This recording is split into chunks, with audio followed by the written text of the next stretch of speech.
Good afternoon. My name is Anne Kivlin and I'm one of the Heads of Inspection with His Majesty's Inspectorate of Education. Welcome to an in-conversation where we will hear about an example of effective practice identified during a recent national thematic, where we looked at local authority approaches to supporting school improvement. HM inspectors visited all 32 local authorities to look at how local authorities support schools to improve. In today's conversation, we will hear from South Ayrshire Council colleagues who will talk about the local authority's very effective three-tiered approach to quality improvement visits, which were co-designed with school leaders and local authority officers. If I could ask colleagues on the call to introduce yourself and say a little about your role. Good afternoon, everyone. My name is Gail Monaghan. I'm a Quality Improvement Officer in the South Ayrshire Council. I have a strategic remit for curriculum design, but I also support schools with quality improvement. Hello everyone, I'm Ryan Delaney and I'm the Head Teacher of Kincaise Primary School and Early Years Centre in Prestwick, and my role is that of a head teacher of a busy primary school in the middle of a fairly large town, so I'm sure you understand what a head teacher does day to day, but I am part of this because Kincaise has benefited from the approach that you'll hear about today. And I'm head teacher at Carrick Academy, and I think probably asked to participate today to give that secondary perspective.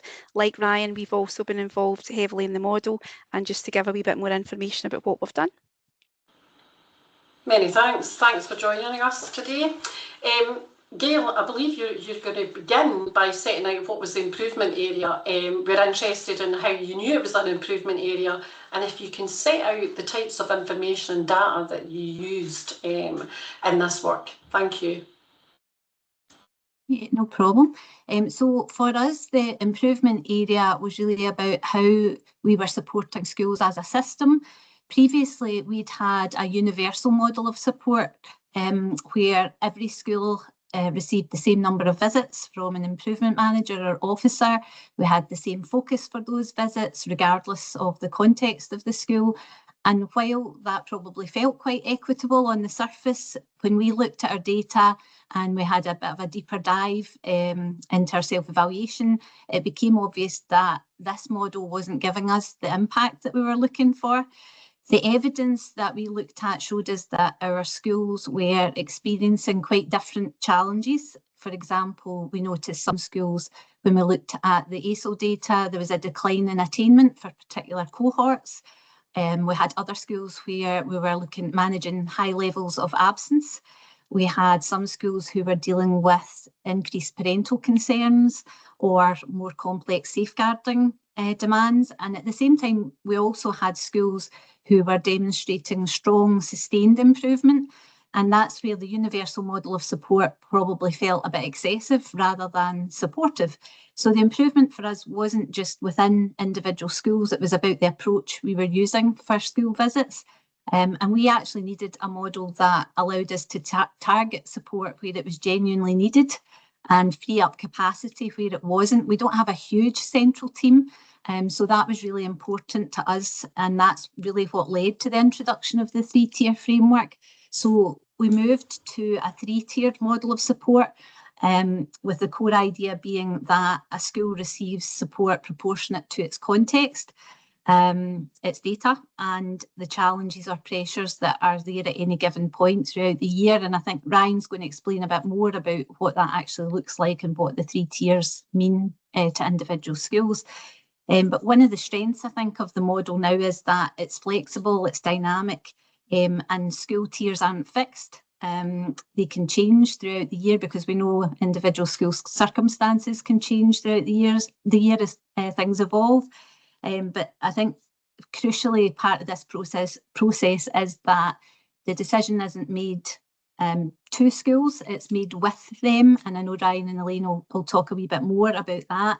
But really that's about professional judgment, about open dialogue and shared understanding between central team officers and head teachers through the process. So what it means for us now is that every school gets what it actually needs in terms of support, no more, no less. And our support is more targeted targeted, it's proportionate, it's responsive to the needs of the school, and it's a shift from what we had previously, which was a universal calendar of visits, to a more collaborative approach to improvement in our schools. So that was our identified area and how we knew that we needed to change things. Thanks very much, Gail. Really helpful in setting the kind of context in your improvement area. Now, I think we're going to move to Ryan. Ryan, you're going to talk a bit more about how you kind of tackled the issue and who was involved. So over to you. Okay, thank you. So I think, as Gail said, it would be fair to say that within South Ayrshire Council, particularly within education services, school leaders, so myself included, benefit from a highly thorough collaborative relationship with central officers and the central team. And that is based on high levels of support and challenge at all times. So because of that culture that we're already starting with, so we're in a good starting position, the head teachers were keen to work with central officers to engage in a dialogue around, and this happened in around March of 2024, around how going forward that support and challenge would look in terms of the regularity of it, how proportionate visits would be, what they would entail and what they would look like. So I'll come to that shortly and outline what the 3-tier approach eventually looked like and what we finished up with. But as always, you always start with a bit of a baseline with things, and at the very start, 100% of head teachers, so 100% of our head teacher colleagues, were in agreement that this approach going forward would be the right one, and that moving away from everyone getting the same was the right move. And again, that comes back to that culture that we work within. So moving forward, it was going to be an equitable approach for schools. There was an agreement that if we were to move forward with this approach, which we obviously did, there had to be clear agreements around which school would be in which tier and why that would be. So a bit of a criteria around why would you end up in tier 3 or why would you be in tier 2 or tier 1, and then that dialogue ongoing, as Gail talked about, where, you know, if you're moving between tiers, why is that, and what would the decision be around that, and it not being done to head teachers, but one that's collaborative between head teachers and central officers. So that dialogue is open. And I know just from talking with head teacher colleagues, there will be head teachers that will ask to maybe move from tier 1 to tier 2 if they're identifying that perhaps their attainment's slipping a bit, or there's an increase in parental complaints and parental demand. So that's already shown that there's that openness from head teachers to move between the tiers. So I think we were in a really good starting place with that. And then, of course, part of the discussion was around, you know, if you were in tier 1, 2 or 3, how many visits a year would you have? Because again, that had to be proportionate and it had to meet the needs of the school and where they were at that time. So after the consultation and after the dialogue back and forward happened, there was a draft agreement proposed to head teachers, which was then agreed and put into place for the following school year. And, you know, in keeping with our ethos, the ultimate goal of that was to be maintaining those high standards that we enjoy within South Ayrshire across schools, but also looking to challenge people who were already doing well and had those sustained levels of attainment, to encourage those people to be maybe looking outwards or sharing practice beyond South Ayrshire. And we do that, and we do that well as an authority. So I'm going to just outline the 3 tiers and what those tiers involve. So tier 1, the criteria, if you like, to be a tier 1 school would be that you're sustaining high levels of attainment, or that you've had a recent positive HMI inspection, or you are showing that your self-evaluation is leading to those improved outcomes for young people and children. During the visits, if you're in tier 1 from your central officer, the focus would be around how are you going to sustain those trends of improvement and high levels of attainment.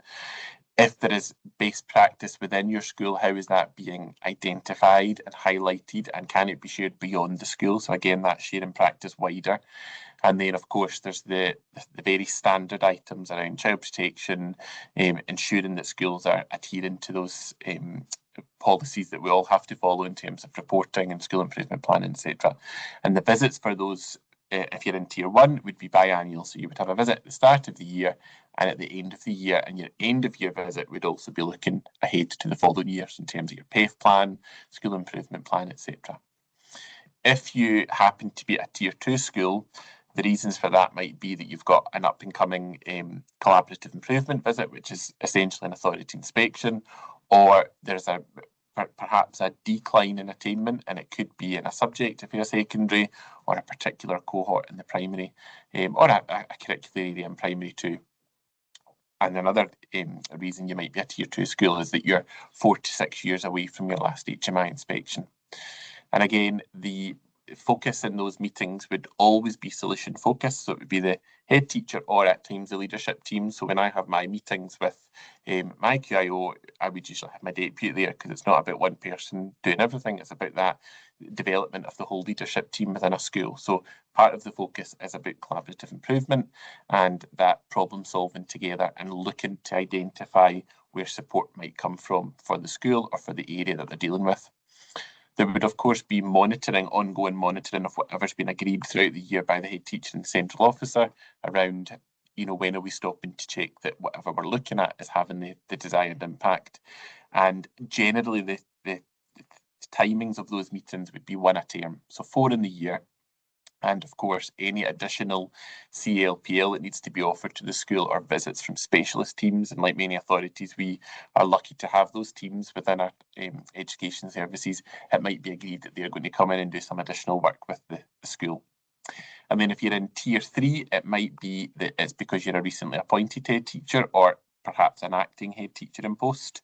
It could be that you have an impending school inspection, whether it's an authority one or HMI, or it could be that you've just had either an HMI inspection or an authority visit, and there was key aspects of improvement highlighted that needed to be focused on at quite a pace. So again, it's about ensuring that support is wrapped around the school community at that point, that it can move forward in terms of whatever the agreed areas might be that need to be focused on. And I suppose at that point, the level of support would go up a gear, so it would potentially become a bit more intense. Guidance would be always there from the central team for the school, and there would be closer monitoring of the journey that school is on to ensure that they are meeting whatever has been agreed between the school and the central team. And of course, regular feedback would be coming with that, so that morale's not being damaged in the process, and that would never be the intention. And I think, again, from talking with head teacher colleagues that are perhaps in a Tier 3, that interestingly is never the dialogue. No one that I've spoken with has felt that it's a thing that's been done to them and that they're against it. It's very much collaborative, and people are very, very open to that improvement. And again, that goes back to that vision that we have of sustaining an excellent level of education for children in South Ayrshire. So if people are behind that, which they are, they then get on board with whatever needs to happen within stage 3. And again, there's no real set amount of visits that happen in Tier 3. It's very much based on whatever the needs of the school are, and of course they're going to be more regular than they would be in Tier 1 or Tier 2, but that would be mutually agreed between the school and the central team at that point. So that is just an overview of the 3 tiers that we have, and why certain schools might find themselves in a certain tier, and what the focus would be. But as I hopefully have managed to get across, it's all about that culture, and because we enjoy and work within that very supportive culture of support and challenge, it's something that the head teachers and schools are open to and work with well. Okay. Thank you very much, Ryan. Really interesting, flexible approach to this, and also the positive feedback that you've been receiving since you've implemented this. Really helpful outline of the 3-tiered approach. Now we're going to move on and we're going to talk about outcomes and impact, and I believe, Elaine, you're going to say a little about the impact of all this work. Absolutely. I'd say probably the most significant impact has been on the quality of the relationships between schools and the local authority. So by working so closely with our quality improvement officers, schools are experiencing support that really is tailored, timely, and rooted in a deep understanding of their contexts. And that's what we felt was just so important. The conversations then are more positive, they're open, they're reflective. We find that centre staff know our schools well. The time that we dedicate to the school improvement, when Ryan spoke about the visits we have, they're much more focused and they're meaningful because you're actually looking at what matters to you and to your school and your context. So from my own experience of that, I think working with my quality improvement officer feels supportive. Rather than an evaluative visit, it feels as if there's a sense of trust in the system.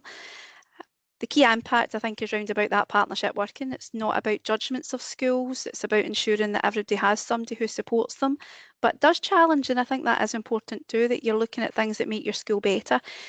But probably one of the things I've found is that idea of someone who champions your school as well. That matters a great deal. In practice, as Ryan said, we see regular purposeful visits in our schools that are aligned with what we need. We see support round about improvement planning, keeping in mind what's really evidence-based and what's definitely achievable, because I think that could be a problem before. Maybe improvement planning was too big, taking on too much all at once. Support with data analysis, including again levels of challenge when we need that, round about what's important for our next steps and improvement journeys. A direction, a meaningful link to professional learning. So I've certainly found with my quality improvement officer, he can direct me to a lot of things that might improve my school and take on board for our staff meetings and people that can actually come in and help us. So it's not all left to maybe just a senior leadership team. We've got a lot of people we can tap into for support. I really value that time, having that time just to spend looking at my own school and where we are, and I suppose as a sounding board for improvement, because quite often you're talking about things you might do that you've not really started off with yet, but you know, what does that look like? Who can help here? Where is it working well? It's a really important time for reflection. I think the quality improvement officers really have that strong understanding of where we are, so it does mean that what they are focused on and what they spend their time talking to us about does really help. And for the model itself and why it's working, it is about that idea of the clear structure, but also about celebrating successes and the excellent practice that is there, because I think quite often I'm really guilty of looking at what I need to do next in that deficit model, and probably getting my eye on to where the successes are in our school and the achievements we've had. That matters just as much. And I think quite often we think of what do we need to do to get better, but we actually need to recognise what we're really good at as well.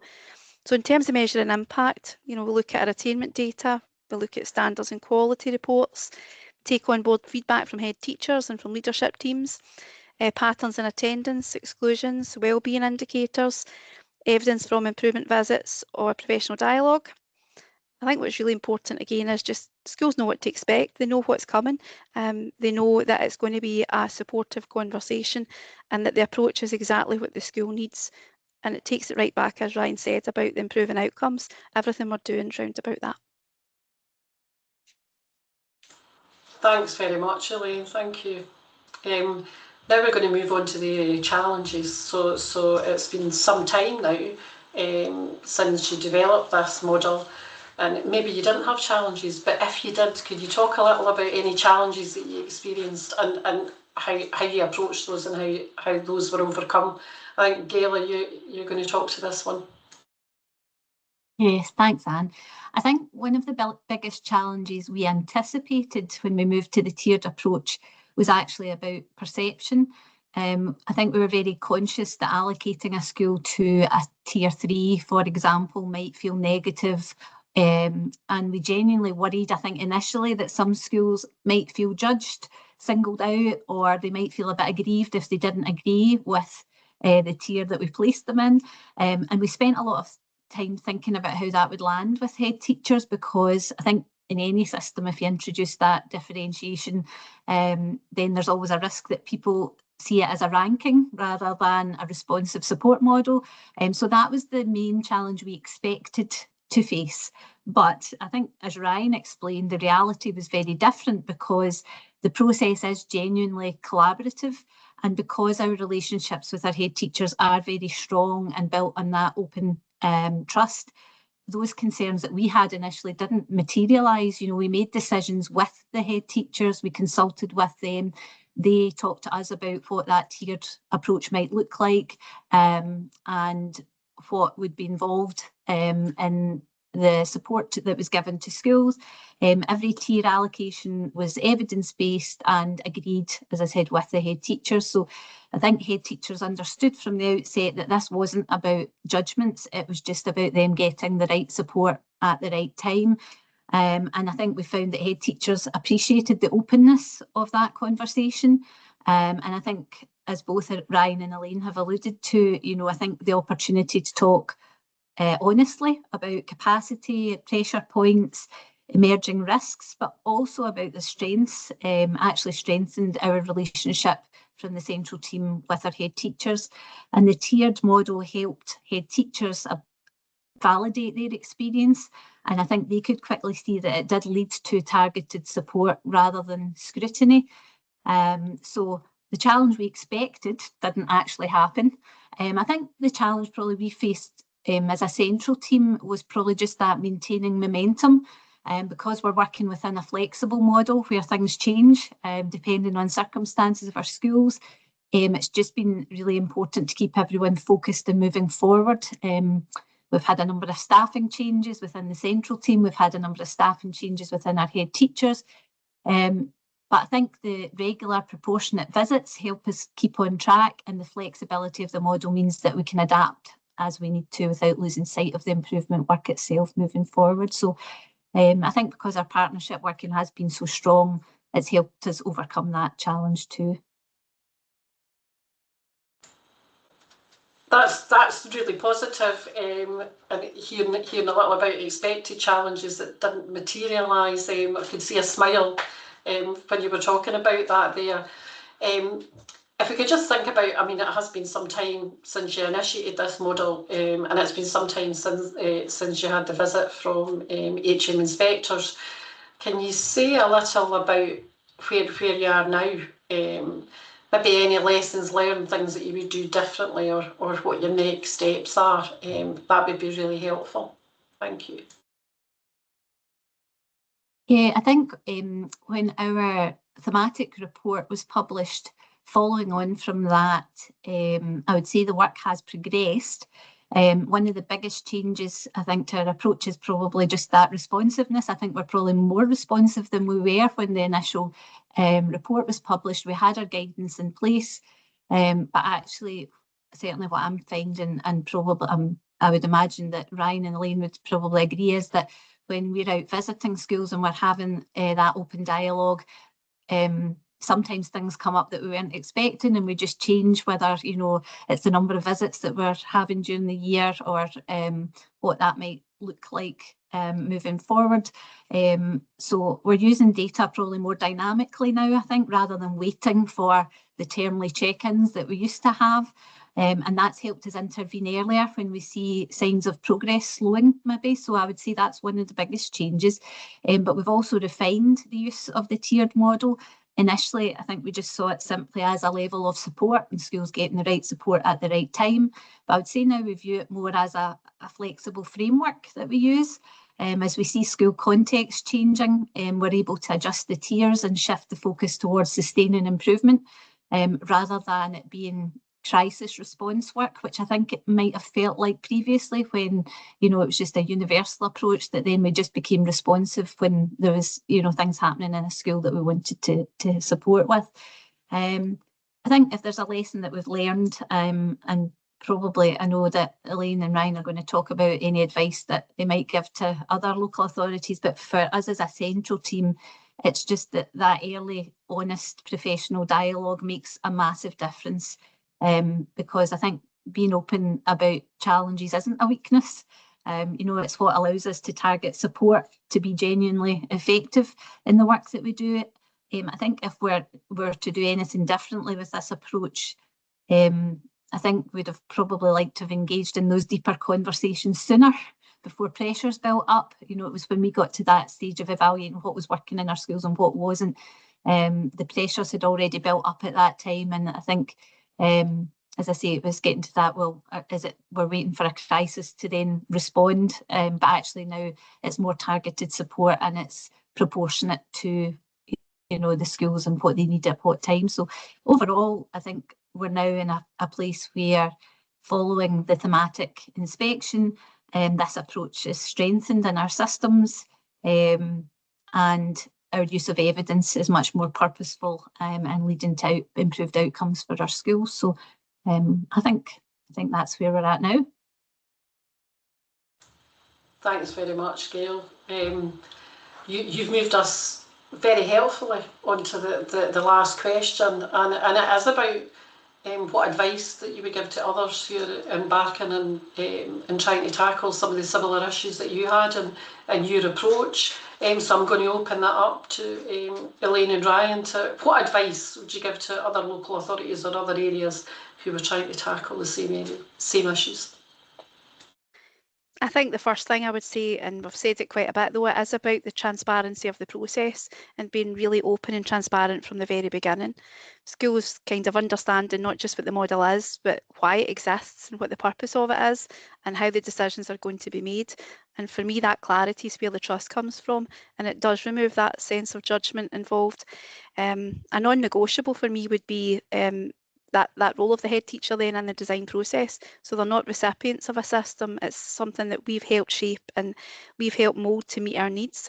So it then doesn't feel as if it's kind of anything imposed upon us. I also think trying to avoid slipping into that deficit model that I spoke of before, it's not an accountability mindset. It's more about a focus on a positive framework. And when that emphasis then is on the relationships and the partnerships, then we genuinely see improvement. Schools are feeling scrutinised. Sorry, they're not feeling scrutinised, they're feeling supported. And that is one of the strengths of the system. So that's really what I think is the most important. I think it also makes us more willing to ask for what we need, because we really feel as if we can have those open conversations. Gail kind of alluded to that idea of the crisis points.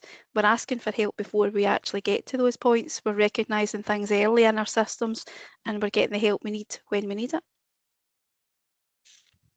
And I would definitely agree that if you're an authority or a group of schools looking at a similar model, then go for it, because I think we've benefited hugely from it, and it's given schools, as Elaine said, that clarity around, you know, what support are they receiving and why is that.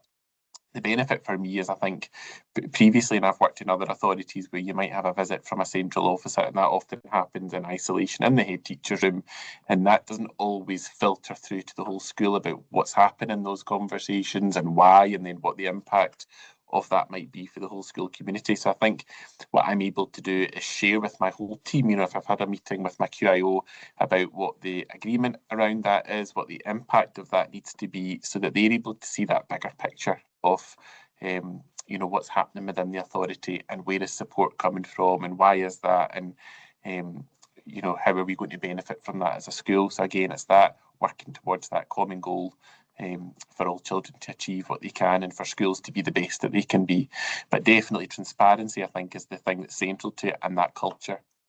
And I would go back to that, you know, if you have an authority where there is that culture of support and challenge and collegiate working, then it cannot not be a success, because that's why, you know, that's what we have and that's what we've benefited from. So definitely for me, it would be a no-brainer, you know, go back, have a look at it and see if it's something that can work in your authority or your area. Thank you very much. Thanks to you all for joining in today's conversation. On reflection, I think I've heard quite a lot about, you know, at the beginning of this process about the use of data and that evidence-informed approach, and that has continued to improve. I mean, you've talked more and more about the use of data and where you are now. And there were some key areas that stood out for me, and it was flexibility in your approach, flexibility within the tiers. I think also that collaborative approach that you took right from the very beginning, and you know that you continue to do so as part of this model. And I think you mentioned professional dialogue. Professional dialogue, I think, between schools and at the centre and where the support is, but also across schools and sharing, you know, that kind of practice. It's been a really interesting conversation with you this afternoon, and I would just like to close by saying thank you very much to South Ayrshire Council and yourselves for sharing your practice. Thank you. Thank you. Thanks.